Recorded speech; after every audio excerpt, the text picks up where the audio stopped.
പോലെ ജാതകമൊക്കെ നോക്കിയിട്ട് നമുക്ക് ഫലങ്ങളൊക്കെ കണ്ടുപിടിക്കാൻ വളരെയധികം പ്രയാസമാണ്. പക്ഷെ ഹസ്തരേഖ നോക്കിയിട്ട് നമുക്ക് എളുപ്പം കണ്ടുപിടിക്കാം. ഹസ്തരേഖയിൽ എന്തെങ്കിലും കുഴപ്പം കാണുമ്പോൾ നമ്മൾ ജാതകം നോക്കുകയാണ് വേണ്ടുന്നത്. അങ്ങനെയാകുമ്പോൾ നമുക്ക് ഒരു ആരോഗ്യപരമായ ഒരു ജീവിതം നയിക്കാം. ഇപ്പം എല്ലാവർക്കും അറിഞ്ഞിരിക്കണം, ഇപ്പോൾ എപ്പോഴും ജ്യോതിഷത്തിനടുത്ത് പോകാൻ പറ്റത്തില്ല. പക്ഷെ എപ്പോഴും പുതിയ രേഖകൾ വരികയും പഴയ രേഖകൾ പോവുകയും ചെയ്യും. അപ്പോൾ നമ്മൾ അറിഞ്ഞിരിക്കണം ഇതെങ്ങനെയാണ് എന്ന്. ഇതിപ്പോഴേ ഞാൻ പറയാൻ പോകുന്ന ഈ ഇൻഫർമേഷൻ എവിടുന്ന് ഞാൻ പഠിച്ചതാണെന്നോ അല്ലെങ്കിൽ ഏത് പുസ്തകത്തിലുള്ളതാണെന്നോ ഒന്നും അറിയില്ല.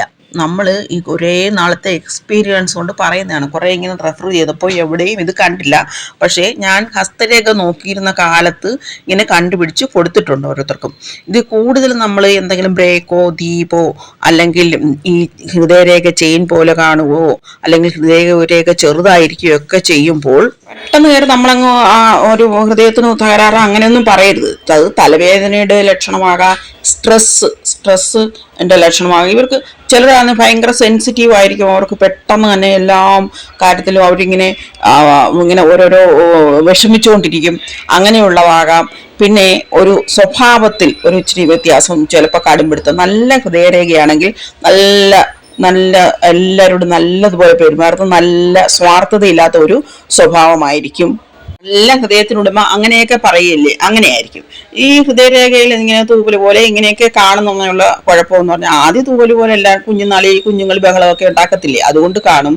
അല്ലാതെ പിന്നീട് അങ്ങോട്ട് വരുമ്പോൾ ആ തൂവല് അതിന്റെ ഓരോന്നിന്റെയും, ഇപ്പൊ ദീപ് കാണുന്നതിന്റെയും ബ്രേക്ക് കാണുന്നതിന്റെയും തൂവല് കാണുന്നതിന്റെയും ഒക്കെ ഫലങ്ങൾ പിന്നീടുള്ള വീഡിയോകളിൽ പറയും.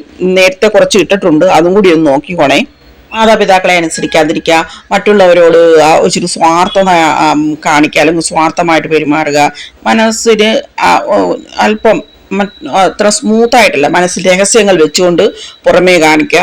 ഇങ്ങനെയൊക്കെ ഉള്ളതാണ് നമ്മൾ ഈ ഹൃദയരേഖയിൽ നിന്നും കൂടുതലും മനസ്സിലാക്കുന്നത്. അപ്പോൾ ഇതിനകത്ത് കുറച്ച് കാര്യങ്ങളെ പറയുന്നുള്ളൂ. പിന്നീട് ദീപിൻ്റെ ആയാലും ബ്രേക്കിൻ്റെ ആയാലും ഈ ഇതിനകത്ത് കറുത്തത് വരുന്നതായാലും ആ ഫലങ്ങളൊക്കെ പ്രത്യേകമായിട്ട് പറയുന്നതായിരിക്കും.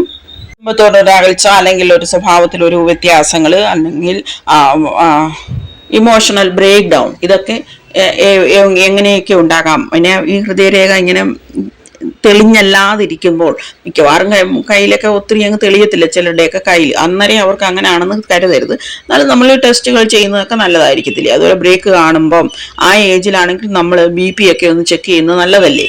അത് ചെയ്യാതിരിക്കുന്നതിനേക്കാളും ഒന്ന് ചെയ്ത് നോക്കുന്നത് നല്ലതല്ലേ. അതിനുവേണ്ടി മാത്രം ഉപയോഗിക്കുക. എപ്പോഴും ഇങ്ങനെയൊക്കെ കാണുമ്പോൾ ഒരു ഡോക്ടറെ കണ്ട് അത് ഇങ്ങനെ എൻ്റെ രേഖ ഇങ്ങനെയാണെന്നല്ല പറയേണ്ടത്. ഇപ്പോൾ നമുക്ക് പടിയൊക്കെ കയറുമ്പോൾ നല്ല ആയാസം തോന്നുക, അല്ലെങ്കിൽ ചെറിയ കാര്യങ്ങൾ ചെയ്യുമ്പോഴേ ആയാസം തോന്നുക, അങ്ങനെയൊക്കെയുള്ള ഒരു ജിമ്മിലൊക്കെ പോകുന്നതിന് മുമ്പ് ഇങ്ങനെയൊക്കെ ഒന്ന് ചെയ്യുന്നത് നല്ലതായിരിക്കത്തില്ലേ. അല്ലാതെ എൻ്റെ ഹൃദയരേഖ പെർഫെക്റ്റ് ആണ്, അതായത് നിങ്ങൾ എല്ലാവരോടും നല്ലതുപോലെ പെരുമാറുകയാണെങ്കിൽ ഹൃദയരേഖ പെർഫെക്റ്റ് ആവും, അതുകൊണ്ട് എനിക്ക് ഹാർട്ടിൻ്റെ ഒരു കുഴപ്പങ്ങളും വരികയില്ല, അല്ലെങ്കിൽ എനിക്ക് ആരോഗ്യത്തിന് ഒരു തലയ്ക്ക് ഒരു കുഴപ്പങ്ങളും വരികയില്ല, ഞാനൊന്നും ചെക്കപ്പ് ചെയ്യേണ്ടെന്നല്ല ഈ പറയുന്നതിൻ്റെ അർത്ഥം. ചെക്കപ്പ് എപ്പോഴും ചെയ്ത് നോക്കുന്നത് നല്ലതായിരിക്കും. ഇങ്ങനെയൊക്കെയുള്ള ലക്ഷണങ്ങൾ കാണുമ്പോൾ നമുക്കറിയാവുന്ന ഒരു ചെറിയ അറിവ് പങ്കുവെക്കുന്നതേ ഉള്ളൂ. അല്ലാതെ ഇതുകൊണ്ട് നമ്മൾ അങ്ങ് ഡയഗ്നോസ് ചെയ്യാനോ അങ്ങനെയൊന്നും തീരുമാനിക്കരുത്. അതൊക്കെ ഒത്തിരി എക്സ്പീരിയൻസ് ഉള്ളവർക്ക് പറ്റുന്ന കാര്യമാണ്. നമ്മളത് പതുക്കെ പല കൈകൾ നോക്കിയിട്ട് പഠിച്ചിട്ട് മാത്രം തീരുമാനിക്കുക. ഇത് ഒരു ജനറൽ ഇൻഫർമേഷൻ അത്രയേ ഉള്ളൂ. വ്യക്തമായി പറയുകയാണെങ്കിൽ ഈ വയസ്സിൽ നമുക്ക് ഈ പ്രശ്നം ഉണ്ടാകാം എന്നാണ്. അല്ലാതെ ഈ ഹൃദയരേഖയിൽ ഒരു 70-ാം വയസ്സിലാ ബ്രേക്ക് കാണുന്നതെന്നും പറഞ്ഞാൽ അതിന് മുമ്പ് വരത്തില്ലെന്നല്ല അർത്ഥം.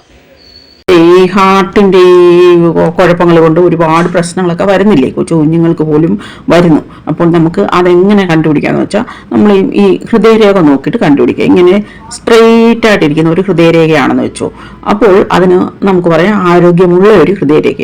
ഈ സൂക്ഷിച്ചു നോക്കിയാൽ ചെറിയ വേരിയേഷൻസ് നമുക്ക് കണ്ടുപിടിക്കാൻ പറ്റും.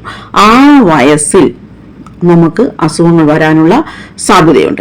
അപ്പോൾ ആ വയസ്സ് അങ്ങനെ കണ്ടുപിടിക്കുക വെച്ചാൽ ചിലർ കണ്ട് ഇവിടുന്ന് ഇങ്ങോട്ട് പറയുന്നുണ്ട്, അത് തെറ്റാണ്. ഇവിടുന്ന് ഇങ്ങോട്ട് തന്നെയാണ്. ഞാൻ ഒരുപാട് പേർക്ക് നോക്കി പറഞ്ഞു കൊടുത്തിട്ടുള്ളതുകൊണ്ട് എനിക്കറിയാം ഇവിടുന്ന് ഇങ്ങോട്ട് തന്നെയാണ് നമ്മൾ നോക്കേണ്ടത്. അപ്പോൾ ഇവിടുന്ന് ഇങ്ങനെ നോക്കുമ്പോൾ ഇങ്ങനെ താഴോട്ട് ചെറിയ രേഖകളൊക്കെ വരത്തില്ലേ, അങ്ങനെയൊക്കെ വരുന്ന സന്ദർഭത്തിൽ നമ്മൾ ഒന്ന് ECG എടുത്ത് നോക്കുകയോ അല്ലെങ്കിൽ BP നോക്കുകയോ ഒക്കെ ചെയ്യുന്നത് നല്ലതായിരിക്കും. ഇപ്പോൾ സാധാരണ നമ്മൾ ഈ ഹൃദയരേഖ ഇങ്ങനെ ഇവിടെ വരെ ഇപ്പോൾ ഞാനിപ്പോൾ പറയുന്നത് ഒരു ആയുസ് രേഖയുടെ ഇത് നീളം വെച്ചിട്ട് ഈ ഹൃദയരേഖയിലും അതേ നീളം വെച്ചിട്ട് നമുക്കൊരു 80-90 വയസ്സെന്ന് കണ്ടിട്ട് ഇതിന്റെ പകുതി എടുക്കണം. അപ്പൊ ആ പകുതി എടുക്കുമ്പോൾ ഇവിടെ വരും ഇതൊരു 45 വയസ്സായിട്ട് കണക്ക് കൂട്ടണം. സാധാരണ എല്ലാവരും ഇവിടെയാണ് പറയുന്നത്, നമ്മൾ ഇവിടെയാണ് കണക്ക് കൂട്ടേണ്ടത്. ഇവിടെ ഒരു 45 വയസ്സായിട്ട് കണക്ക് കൂട്ടണം. എന്നിട്ട് അതിന്റെ പകുതി എടുത്തിട്ട് ഒരു 20-22 വയസ്സ് ഇവിടെ കണക്ക് കൂട്ടണം. ഇപ്പോൾ ഞാൻ എൻ്റെ കൂട്ടത്തിൽ തന്നെ ഇടാം. സാധാരണ ഈ നെറ്റിലൊക്കെ ഇങ്ങനെ കൊടുക്കുന്ന വയസ്സും കൂടെ ഇടാം. അതും കൂടെ ഒന്ന് മനസ്സിലാക്കി വെച്ചോളൂ. പക്ഷെ നമ്മൾ പ്രാക്ടിക്കലായിട്ട് നമ്മുടെ ജീവിതത്തിൽ നമ്മൾ കണ്ടിട്ടുള്ള കാര്യങ്ങളാണ് ഈ പറയുന്നത്. അല്ലാതെ പുസ്തകങ്ങൾ എഴുതി വെച്ച അറിവ് അതാണ്. പക്ഷെ നമ്മൾ പ്രാക്ടിക്കലായിട്ട് നമ്മൾ ഒരുപാട് പേരുടെ കൈയൊക്കെ നോക്കിയിട്ടുള്ളത് വെച്ച്, നേരിട്ടല്ല ഓൺലൈനായിട്ടൊക്കെയാണ്. അപ്പോൾ നമുക്ക് കൂടുതൽ നമ്മളൊരു ഫോട്ടോ എടുത്തിട്ട് നോക്കുമ്പോൾ നമുക്ക് കൂടുതൽ മനസ്സിലാകും. സാധാരണ ഇവിടെ വരെ 10ഒക്കെയാണ് പറയുന്നത്, ഇവിടെ വരെ 20 അങ്ങനെയാണ് പറയാറ്. പക്ഷെ നമ്മളിങ്ങനെ പകുതി എടുത്തിട്ട് ഈ രേഖയുടെ പകുതിക്ക് വെച്ച് നോക്കി ആ പകുതി വരുന്നിടത്ത് അപ്പം 100 വയസ്സാണെങ്കിൽ 50 വയസ്സ്, അല്ലെങ്കിൽ 90 വയസ്സാണെങ്കിൽ 45 വയസ്സ്, അങ്ങനെ നോക്കണം. അപ്പോൾ ഈ രേഖയിൽ എവിടെയാണോ എന്തെങ്കിലും ഒരു കുഴപ്പം വരുന്നത്, അങ്ങനെ നമ്മൾ വയസ്സ് നോക്കാതെ തന്നെ നമ്മൾ എന്ത് ചെയ്യണമെന്ന് വെച്ചാൽ ഈ രേഖയിൽ എന്തെങ്കിലും ഒരു മുറിവോ വല്ലതും കാണുകയാണെങ്കിൽ, കുഞ്ഞുങ്ങളുടെ കൈ നോക്കിയിട്ട് മുറിവോ വല്ലതും കാണുകയാണെങ്കിൽ അത് നിങ്ങളുടെ ഹാർട്ട് ഒന്ന് ചെക്ക് ചെയ്യുന്നത് നല്ലതായിരിക്കും. അതുപോലെ തന്നെയാണെങ്കിൽ നെഞ്ചിടിച്ച് വീഴാനുള്ള സാധ്യതകൾ അങ്ങനെയൊക്കെയുള്ളത്. പിന്നെ നിങ്ങൾക്ക് തലവേദന ഉണ്ടാകാനുള്ള സാധ്യതയുണ്ട്. തലയ്ക്കും കുഴപ്പങ്ങൾ നമ്മൾ സാധാരണ ബുദ്ധിരേഖയിൽ നിന്നാണ് കണ്ടുപിടിക്കുന്നതെങ്കിലും ഹൃദയരേഖയും കൂടെ നോക്കുമ്പോൾ നമുക്ക് കൂടുതൽ മനസ്സിലാകും. ചിലപ്പോൾ ഹൃദയരേഖയിൽ കാണിക്കും, അത് ചിലപ്പോൾ ബുദ്ധിരേഖയിൽ കാണിക്കും. ഒരു കാര്യം ഓർക്കണം, ഞാൻ ഈ ജാതകം നോക്കുന്നത് എപ്പോഴും ഹസ്തരേഖ വെച്ചാണ് നോക്കിയിട്ടുള്ളത്. ഹസ്തരേഖ കൊണ്ട് നമ്മൾ ഒരു സ്കാൻ റിപ്പോർട്ടിന്റെ കണക്കാണ് നമുക്കത് പ്രയോജനം ചെയ്യുക. ജാതകത്തിൽ കാണിച്ചിരിക്കുന്ന കുഴപ്പങ്ങൾ നമുക്ക് ഹസ്തരേഖയിലൂടെ കൺഫേം ചെയ്യാൻ പറ്റും. അതുകൊണ്ട് ഹസ്തരേഖ തീർച്ചയായിട്ടും പഠിച്ചിരിക്കണം. മറ്റേ ജ്യോതിഷത്തിലൊന്നും വിശ്വാസമില്ലാത്തവരായാൽ പോലും നമ്മുടെ ഈ ഹസ്തരേഖകളൊന്ന് പഠിച്ചിരിക്കണം. ഇതിപ്പോൾ നമ്മൾ വ്യക്തമായിട്ട് പറയുന്ന വീഡിയോകളൊന്നും ഓടത്തില്ല. വ്യക്തമായിട്ട് പറഞ്ഞു വെച്ചിരുന്നു. എന്താണ് ആ പറയുന്നതെന്ന് പോലും എനിക്ക് തന്നെ പോലും അറിയത്തില്ല. ആ വീഡിയോ ഇപ്പോൾ വൈറലായിട്ട് ഇങ്ങനെ ഓടിക്കൊണ്ടിരിക്കുകയാണ്. ഓരോ ദിവസം നോക്കുമ്പോഴും ഇങ്ങനെ കൂടി വരികയാണ്. നിങ്ങൾക്ക് പൂർണ്ണമായിട്ടും വിശ്വസിക്കുക. ഇപ്പോൾ പ്രാക്ടീസ് കുറവുള്ളതിൻ്റെ ചെറിയൊരു കുഴപ്പം, അല്ലെങ്കിൽ നല്ല 100% നല്ലതുപോലെ പറഞ്ഞിട്ടുണ്ട്. ഇപ്പോഴും പറയാൻ പറ്റും. നമ്മൾ ഓരോ രേഖകൾ കാണുമ്പോൾ ജാതകം കൂടെ വെച്ച് നോക്കുകയാണെങ്കിൽ കറക്റ്റായിട്ട് നമുക്ക് പറയാൻ പറ്റും. പക്ഷെ ഈ ജാതകം തന്നെ കിട്ടുമ്പോൾ എനിക്ക് ഇച്ചിരി പ്രയാസമാണ് പറയാൻ. നമ്മൾ അങ്ങനെ രണ്ടും കൂടെ വെച്ചല്ലേ ചിലർക്ക് അയ്യോ ഹസ്തരേഖയും കൂടെ തരാമെന്ന് പറയുമ്പോൾ ചിലരാണെങ്കിൽ നമ്മളെ ഒരു നിന്ദ ഹസ്തരേഖ ശാസ്ത്രം അതൊരുമാതിരി ഒരു ഒന്നിനും കൊള്ളാത്ത ഒരു ശാസ്ത്രം എന്നുള്ള രീതിയിൽ ഒരു നിന്ദ ചിലരൊക്കെ കാണിക്കുന്നുണ്ട്. അപ്പോൾ നമ്മൾ ഓർക്കണം, പല പ്രാവശ്യം ഞാൻ പറഞ്ഞിട്ടുള്ളതാണ്, ഒരാളുടെ ഫിംഗർ പ്രിന്റ് പോലെ വേറൊരാളുടെ ഫിംഗർ പ്രിന്റ് വരികയില്ല. അപ്പോൾ പിന്നെ ഹസ്തരേഖ എങ്ങനെയാണ് വരുന്നത്? എന്തെങ്കിലുമൊക്കെ ചെറിയ വ്യത്യാസങ്ങൾ കാണും. ഇരട്ടകളുടെ ഹസ്തരേഖയിൽ പോലും ചെറിയ വ്യത്യാസങ്ങൾ കാണും. നമ്മളത് കണ്ടുപിടിക്കണം. സാധാരണ പുസ്തകങ്ങളിൽ ഇങ്ങനെയാണ് കൊടുക്കുന്നത്. 70 വയസ്സ് വരെ കൊടുക്കാറുള്ളൂ. എന്നിട്ട് ഇങ്ങനെയാണ് കൊടുക്കാറ്. അപ്പോൾ നമ്മൾ ഓരോ സെന്റിമീറ്റർ ഒരു 10 വയസ്സ് വെച്ച് അളന്നിട്ട് അതിനകത്തിൽ എന്തെങ്കിലും ദ്വീപ് പ്രത്യേകിച്ച് ദ്വീപ് തന്നെയാണ്, കാരണം അത് എനർജി ഡിവൈഡ് ചെയ്യുന്നതിൻ്റെ ഒരു സൈനാണ് ഈ ദ്വീപ്. എന്നിട്ട് പിന്നെ താഴോട്ട് വരുന്ന രേഖകൾ, ഇങ്ങനെ പോലൊക്കെ താഴോട്ട് വരുന്ന രേഖകൾ, അതുപോലെ തന്നെയാണെങ്കിൽ മുറിവുകൾ, പിന്നെ ഇങ്ങനെ രേഖ വട്ടം മുറിക്കുക, അത് ഇൻഫ്ലുവൻസ് ലൈൻ ഉണ്ട്, അത് നമുക്ക് കണ്ടുപിടിക്കാൻ പറ്റണം. അല്ലാതെ നല്ല രേഖകളും ഉണ്ട്, ഇവിടെ നിന്നൊക്കെ പോകുന്നത് നല്ല രേഖകളും ഉണ്ട്. അല്ലാതുള്ള രേഖകൾ, ചെറിയ ചെറിയ രേഖകൾ വട്ടം മുറിക്കുക. ഇങ്ങനെ പല സൈനുകൾ നമുക്ക് ദൈവം കാണിച്ചു തരും. അപ്പോൾ അതിനനുസരിച്ച് നമ്മൾ നീങ്ങുകയാണെങ്കിൽ ഇങ്ങനെ ഈ ഒരുപാട് പ്രത്യേകിച്ചും ആയുസ്രേഖ നോക്കിയിട്ട് നമുക്ക് അപകടങ്ങളെക്കുറിച്ച് അറിയാൻ പറ്റും. ഈ ബുദ്ധിരേഖ നോക്കിയിട്ട് തലയ്ക്ക് എന്തെങ്കിലുമൊക്കെ കുഴപ്പങ്ങളൊക്കെ വരുന്നതൊക്കെ അറിയാൻ പറ്റും. അല്ലാതുള്ള രോഗങ്ങളും അറിയാൻ പറ്റും. കൂടുതലും തലയ്ക്ക് എന്തെങ്കിലും കുഴപ്പങ്ങൾ വരുന്നത് അറിയാൻ പറ്റും. ഈ ഹൃദയരേഖ കണ്ടിട്ട് നമുക്ക് ഹാർട്ടിന്റെ വേരിയേഷൻസും സർക്കുലേറ്ററി സിസ്റ്റത്തിന്റെ കുഴപ്പങ്ങളും ഒക്കെ അറിയാൻ പറ്റും. ഇതൊക്കെ നമ്മൾ മനസ്സിലാക്കിയിട്ട് അതിനനുസരിച്ച് മറ്റുള്ള നമ്മുടെ വീട്ടിലുള്ളവരുടെ കൈ കൊണ്ട് നോക്കാനും പ്രാക്ടീസ് ചെയ്യണം. പലരുടെ കൈകൾ നോക്കി പ്രാക്ടീസ് ചെയ്യണം. ഇപ്പോൾ ഇപ്പോൾ ഇവിടെ ഇങ്ങനെ ഒരു രേഖ കാണുകയാണെങ്കിൽ 10ാമത്തെ വയസ്സിൽ ആ കുഞ്ഞിന് ഒരു തലയ്ക്ക് ഒരു ക്ഷതമേൽക്കാനോ അല്ലെങ്കിൽ ഹാർട്ടിന് എന്തെങ്കിലും വാൽവിന് എന്തെങ്കിലും കുഴപ്പമുണ്ടോ, അതായത് നല്ല വെട്ട് 2ആയിട്ട് മുറിഞ്ഞെടുക്കുക. ചില കുട്ടികളുടെ ഹൃദയരേഖ ഇവിടെ വരെ കാണുകയുള്ളൂ, ചിലർക്ക് ഹൃദയരേഖ കാണുകയില്ല, അങ്ങനെയും ഉണ്ട്.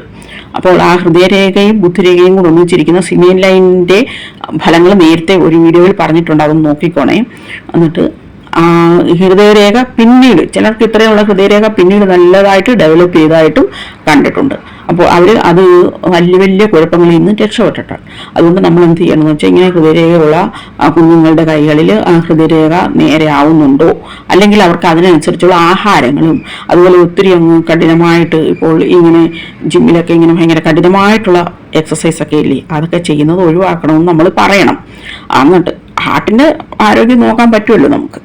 ഞാനൊക്കെ ഇപ്പോൾ ഒരുപാട് ടെസ്റ്റുകളും ഒക്കെ ഇല്ലേ, എളുപ്പം കണ്ടുപിടിക്കാനും പറ്റും, പണ്ടത്തെ കണക്കൊന്നും അല്ലല്ലോ. അപ്പം നമ്മൾ അതിനനുസരിച്ചുള്ള പ്രതിവിധികളൊക്കെ എടുക്കുകയാണെങ്കിൽ ഓരോ മുളയിലെ അങ്ങ് നുള്ളിക്കളയാൻ പറ്റും നമുക്ക്. പിന്നെ വലുതായിട്ട് പിന്നെ പാടാണ്, അത് നമ്മൾ ഓർക്കണം. ഇപ്പോൾ ഹാർട്ടിന് എന്തെങ്കിലും ബ്ലോക്കൊക്കെ വരാനുള്ള ഒരു സാധ്യതയുണ്ടെങ്കിൽ അതിന് പെട്ടെന്ന് തന്നെ മരുന്ന് കഴിക്കുവാനും ബ്ലോക്ക് എല്ലാം അങ്ങ് മാറിപ്പോവും.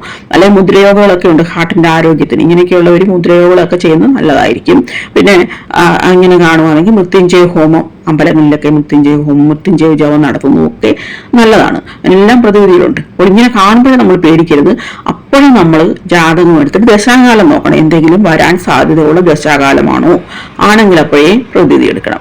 ഇല്ലെങ്കിൽ എന്താണ് സംഭവിക്കുന്നത് വെച്ചാൽ നമ്മൾ ഈ പരിഹാരങ്ങൾ ചെയ്യുമ്പോഴേ അതങ്ങ് നേരെയാവും. അപ്പോൾ ഇങ്ങനെയാണ് ഹാർട്ടിൻ്റെ ഈ വയസ്സ് കണ്ടുപിടിക്കുന്നത്. ഇവിടെ 0 വയസ്സ് തൊട്ട് ഇവിടെ 1 സെന്റിമീറ്റർ 10, അങ്ങനെ ആകുമ്പോൾ എളുപ്പമല്ലേ. 1 സെന്റിമീറ്റർ 10, 2 സെന്റിമീറ്റർ 20, അങ്ങനെ 1 സെന്റിമീറ്റർ വെച്ചങ്ങ് കൂട്ടിയാൽ മതി. പിന്നെ ഇച്ചിരി വലിയ കൈകളൊക്കെ ആണെങ്കിൽ ഇങ്ങനെ പറഞ്ഞ പോലെ നൂല് കൊണ്ട് എടുത്തിട്ട് അതിൻ്റെ പകുതി കണ്ടേച്ച് പിന്നെ അതിൻ്റെ പകുതി കണ്ട് അങ്ങനെ കണക്കൂട്ടുന്നതായിരിക്കും നല്ലത്. സാധാ കൈകളുടെ കാര്യമാണ് പറഞ്ഞത്. അല്ലാതുള്ള കൈകൾക്ക് നമ്മൾ ഇങ്ങനെ ആദ്യം പറഞ്ഞതുപോലെ ചെയ്യണം. ഇപ്പോൾ നമുക്ക് ആധികാരികമായിട്ട് ഇതുവരെയും പിന്നെ ഹസ്തരേഖ അങ്ങനെ വെച്ച് നോക്കിയ ജാതകങ്ങൾ നമ്മൾ ഫലം പറഞ്ഞിട്ടൊന്നും തെറ്റിയിട്ടില്ല. ഈ ജാതകത്തിൽ എന്തെങ്കിലും കുഴപ്പങ്ങളുണ്ടെങ്കിൽ അത് ഹസ്തരേഖയിലൂടെ നമുക്ക് കൺഫേം ചെയ്യാൻ പറ്റും.